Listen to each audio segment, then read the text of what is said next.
शहजादी अचानक सफाई पसंद हो गई थी। शाही महल में किसी कनीज का हाथ गलती से शहजादी के हाथ से छू जाता तो वो अपने हाथों को घंटों धोती रहती। खाने पीने के साफ बर्तन शहजादी अपने सामने दोबारा साफ पानी से धुलवाती थी। खाना भी बहुत कम खाने लगी, जिसकी वजह से वो बहुत कमज़ोर हो गई थी। बादशाह को इसकी बहुत फिक्र हो रही थी।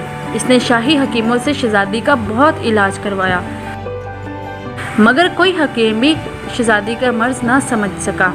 बादशाह ने शाही हकीमों से मायूस होकर ऐलान करा दिया। कई हकीम आए, मगर वो शहजादी के इलाज में कामयाब ना हो सके। जो शहजादी का इलाज करके तंदुरुस्त करेगा उसे मालामाल कर दिया जाएगा।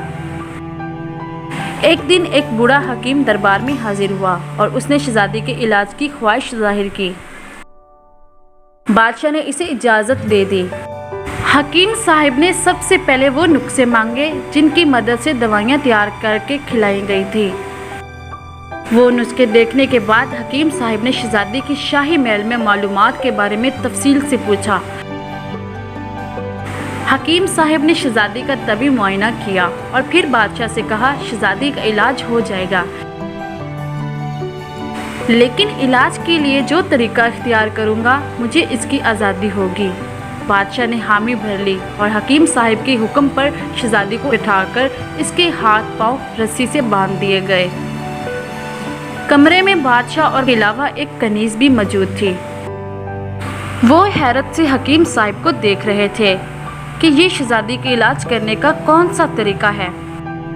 वो दूसरे हकीमों से मायूस ना हुए होते तो इस हकीम को रुखसत कर देते।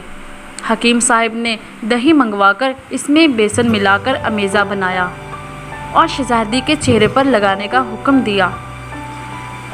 मैं जब तक इस अमेज़े को चेहरे से उतारने का ना कहूँ मत उतारना, हकीम साहब ने हुक्म दिया। ये अमेज़ा जैसे ही शहजादी के चेहरे पर लगाया गया, शहजादी ने बेइख्तियार चीखना चिल्लाना शुरू कर दिया।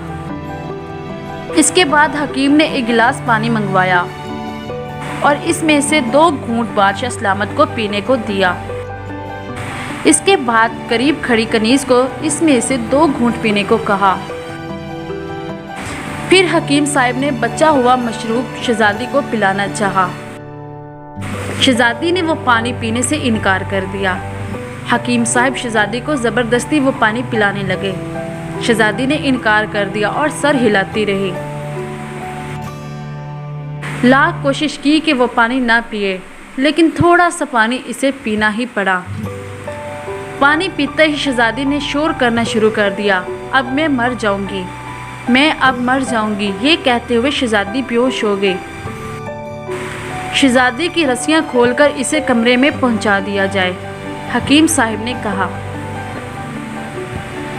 जब तक शहजादी खुद बेदार ना हो कोई इसे जगाए ना। शहजादी जब नींद से बेदार हुई तो वो खुद को तंदुरुस्त महसूस करके हैरान रह गई। जब हकीम साहब रोज़ाना शहजादी को मुख्तलिफ दवाएं खिलाते ताकि इसकी ताकत बहाल हो जाए। 2 हफ्ते गुजर गए, शहजादी बिल्कुल ठीक हो गई। बादशाह और हैरान थे। बादशाह के पूछने पर हकीम साहब ने बताया, शहजादी साहिबा को कोई जिस्मानी बीमारी नहीं थी। शहजादी के जहन में ये बात बैठ गई थी कि ज़रा सी बेइहतियाती से वो बीमार हो जाएंगी, इसलिए ये सफाई का भरपूर ख्याल रखती थी। हद ये है कि किसी सहेली या कनीज का हाथ लगने पर शहजादी साहिबा खौफजदा हो जाती थी और घंटों अपने हाथ धोती कि इनके हाथ पर जो गंदगी लग गई है इसे साफ करना है, वरना ये चीज़ इन्हें मार भी सकती है। नफासत पसंदी के सबब ये जहनी उलझन का शिकार हो गई थी। मैंने शहजादी साहिबा को ज़बानी तौर पर समझाया है कि सफाई अच्छी बात है, लेकिन हद से ज़्यादा नफासत पसंदी नुकसानदा है, और ये बात मैं शहजादी साहिबा को समझाने में काफ़ी हद तक कामयाब हो रहा हूँ।